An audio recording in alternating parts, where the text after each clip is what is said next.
In a heartfelt letter to a young spiritual son, Padre Pio shares deeply personal advice on obedience, patience, and handling spiritual challenges. His insights into our imperfections and divine guidance offer a meaningful perspective on our journeys to holiness. Join me as we explore his timeless wisdom and find inspiration together. Ave mundi spes Maria. Welcome to Following Padre Pio. Whether you're a returning viewer or new to our channel, we're excited to have you with us. Padre Pio, a Capuchin friar, mystic, and miracle worker, continues to inspire and intercede in powerful ways today. Join us as we share new videos and shorts 5 days a week, diving into the extraordinary life and miracles of this beloved saint. Discover how Padre Pio's legacy can touch your life and the lives of your loved ones. Subscribe now and let's embark on this spiritual journey together. Today's spiritual insights are sourced from the book Epistolario Volume 4, containing Padre Pio's letters to various individuals. The letter we'll be delving into today was written in 1917 to Luigi Bozzuto, who was only 14 years old at the time. In this letter, Padre Pio offers profound guidance on obedience, patience, and the journey towards Christian perfection. As Padre Pio reminds us, do you know what religion is?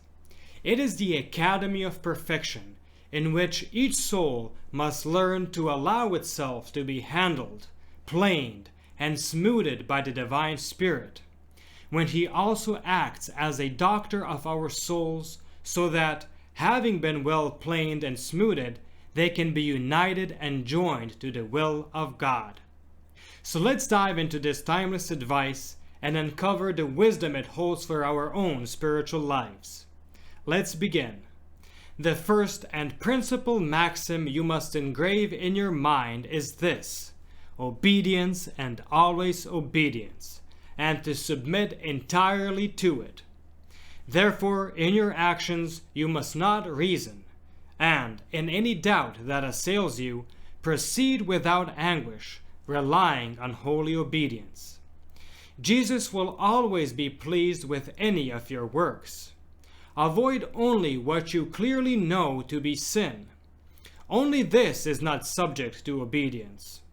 And remember well that I have said that Jesus will always be pleased with any action of yours, because when your habitual will is to please God, and I have assured you, and I assure you again now, that you have this will, every action will be pleasing to Him, and you should not worry if you do not see this with your intelligence. Jesus looks at your will, which is to always want to please Him. Therefore, my son, do not worry about doubts or fears. It should be enough for you to know by the word of authority that Jesus is pleased with your action. This message is comforting as it reminds us that God sees the intentions of our hearts, even when we cannot fully understand the outcomes of our actions.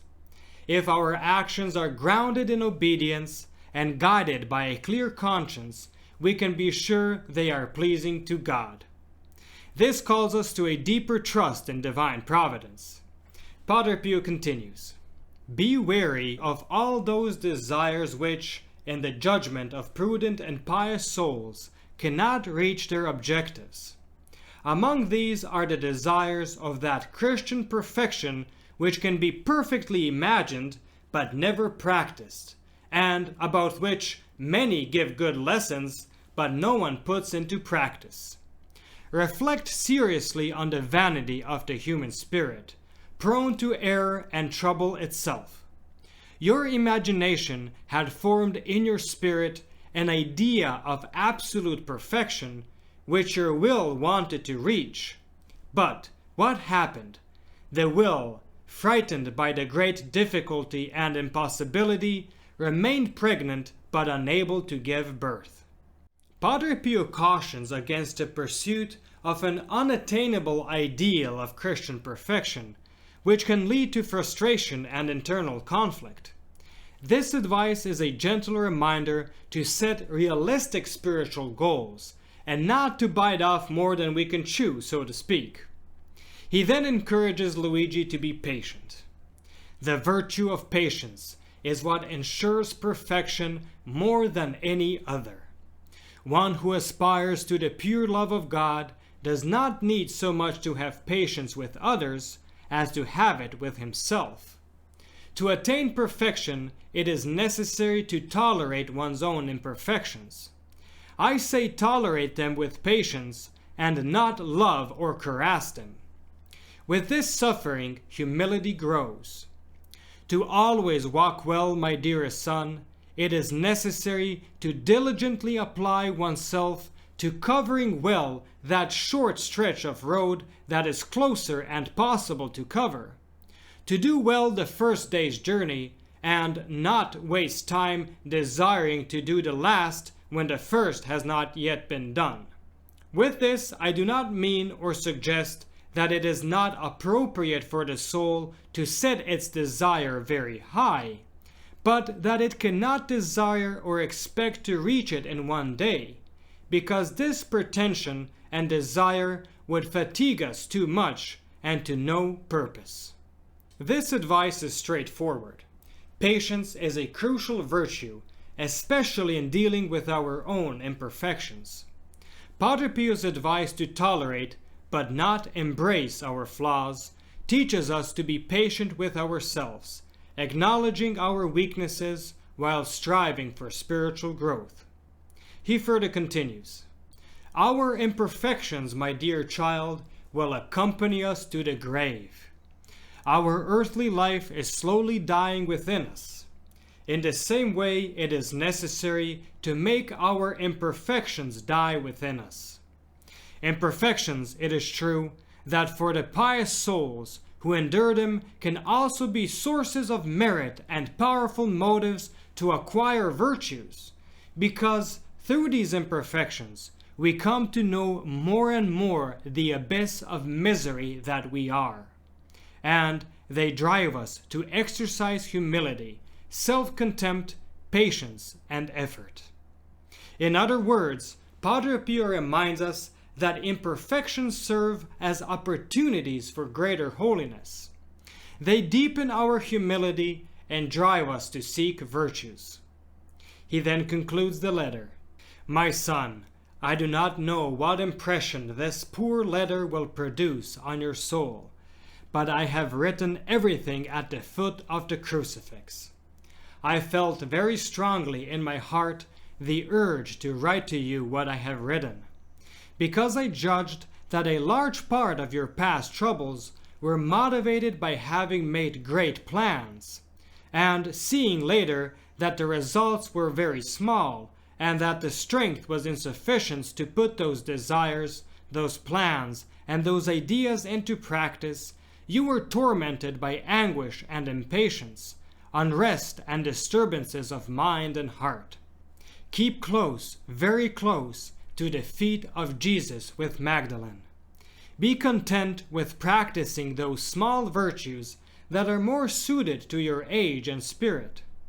I recommend to you, because it is proper to your age, holy simplicity, with which you conquer the heart of Jesus.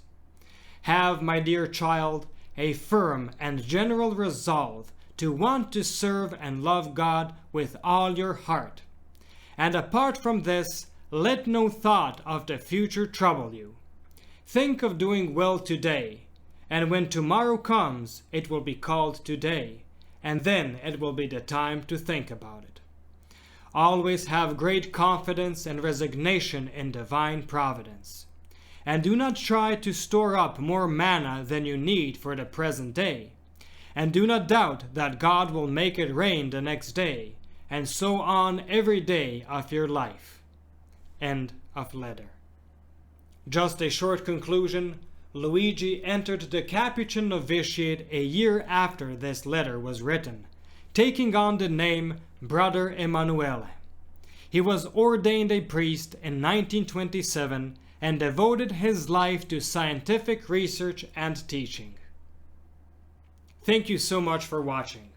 Your support means the world to us. If you enjoyed this video, please like it and share it with your friends. This simple action helps our channel grow and reach more people who love Padre Pio as much as you do. We have more inspiring Padre Pio stories and reflections waiting for you. Check out the specially recommended videos on the end screen or click the links in the description below for a full selection of great content, including our Padre Pio Thoughts for the Day playlist. And don't forget, you can also enroll your Mass intentions for next Friday's Padre Pio Holy Mass. The link is in the description below. Thank you for being a part of our community, and stay tuned for the next video on the life of Padre Pio.